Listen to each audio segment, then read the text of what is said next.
Good evening everyone. My name is Chingzong Helena Lepcha and I work as an assistant professor in Salesian College, Department of Social Work in Siliguri, North Bengal. Uh, since I am associated with this campaign to end sexual violence against adivasi girls and women, today I am going to address some of the questions related with sexual violence. Like, why do rates of sexual violence appear higher among tribal women compared to others? Um, First of all, tribals are treated very racially primitive due to their savage demographic. They are also known as junglees and viewed as irrational and fundamentally incapable of being considered as par with normal Indians. Since I work in North Bengal uh, towards tea garden, um, which comprises of 154 tea garden out of 283 in the whole of North Bengal.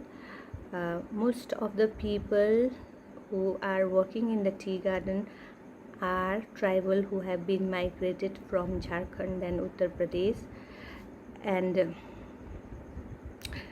they are highly exploited and treated very badly.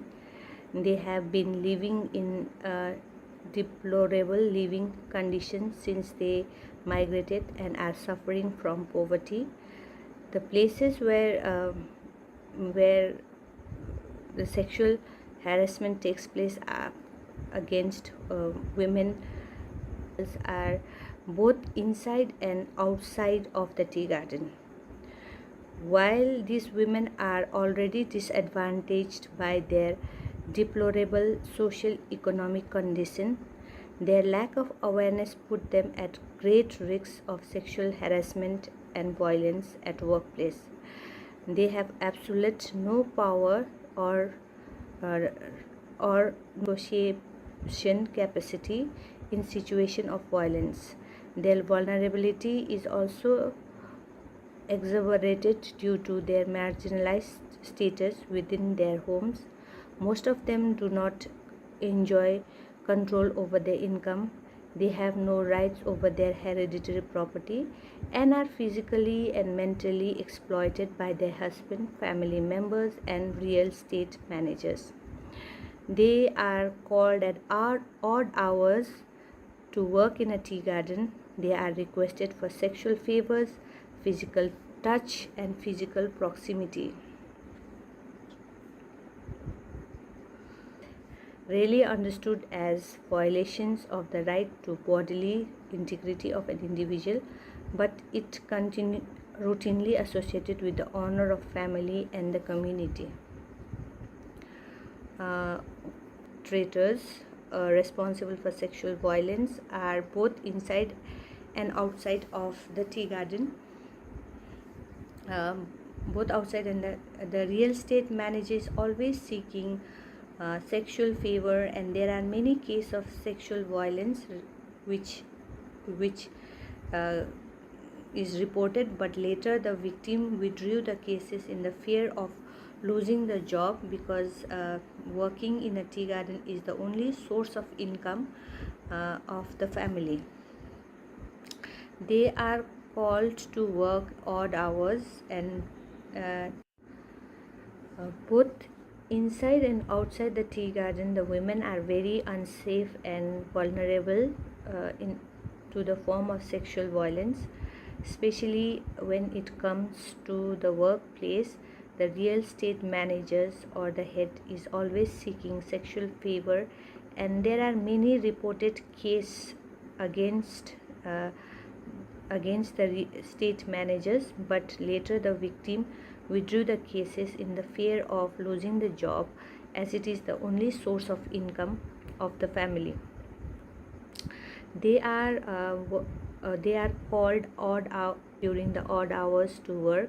Like, especially there is a tea garden where the women are called during the evenings. When they when they go back home, it's already dark, and it is already dark, and the road which the road or the lane inside the tea garden is also not very safe to travel, because they have a very called labor line, one particular area to another area, and that road is between the tea garden, and it is very unsafe and very dangerous, and during the night it is very dark because there is very less street lights being provided.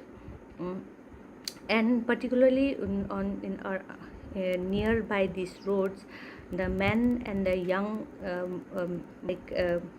they make it a place where they can drink, and when they can sit and gamble, or where they can drink and then and have fun, or they can make a group, and that is the reason it becomes very dangerous, since the men and the youth are habitual drinkers, and they sit in this tea garden as a regular place to drink alcohol. And since there is this indigenous liquor means indigenous available in a very cheap and easily available at any place, so most of the men and the young boys are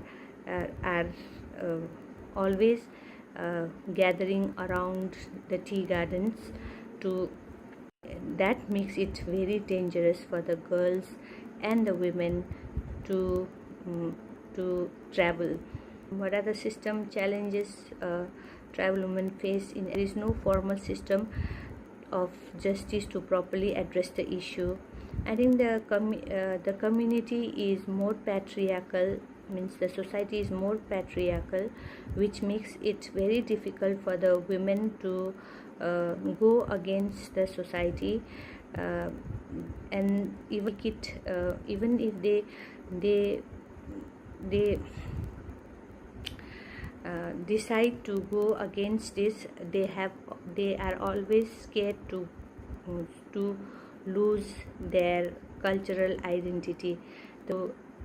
Means the police gives very low priority to the cases of sexual violence against women. Women or adivasi women and girls have very no knowledge of laws and provisions. Women are actively discouraged and assessing any criminal justice. The women also fear, because since it is a society where the man is the head of they also has a fear of going against their own community, which can result to a silence of the society. That is why the major or challenges the tribal or the adivasi women faces in assessing the justice.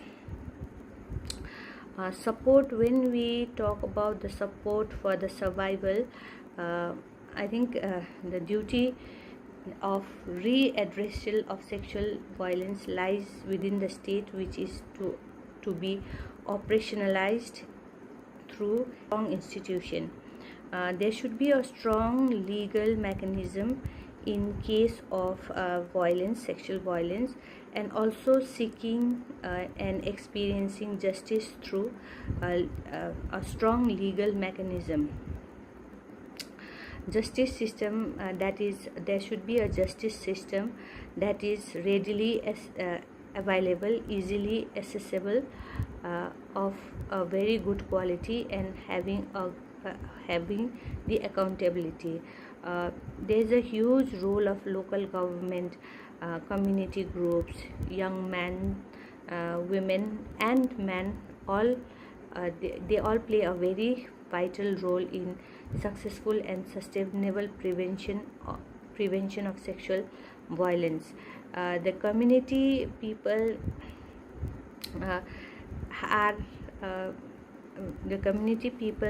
are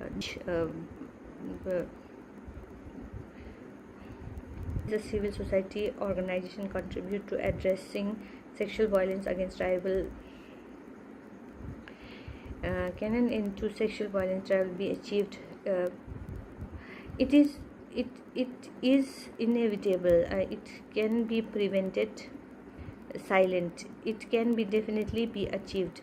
Like there should be a strategy to follow and the mechanism to address sexual violence. To everyone should fight together with a strategic, and there should be a good mechanism to address sexual violence, and in this mechanism everyone should play a vital role to implement the program in support of women facing sexual violence. They should empower women workers to take we should encourage adivasi women and girls to take a leadership role, engaging the community to recognize and respond to sexual violence. We should give awareness to the community to recognize and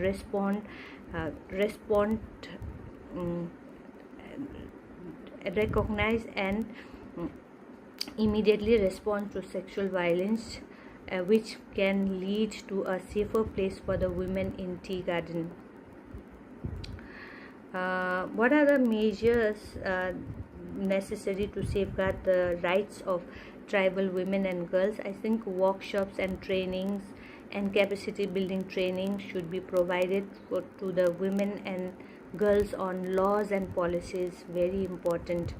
There should be a right based evidence based approach should be encouraged with regular campaigning. There should be a regular campaigning programs against sexual violence, which should be followed. Legal support. There should be good mechanism of legal support. New welfare programs, and there should be counseling centers. Survival centers should be available for the women and girls of tea garden. There should be provision to take care of their safety and education. The community awareness and steering. They should form a steering committee. They should establish a steering committee which looks into the issues of sexual violence. And the whole community should be aware of the issues of sexual violence.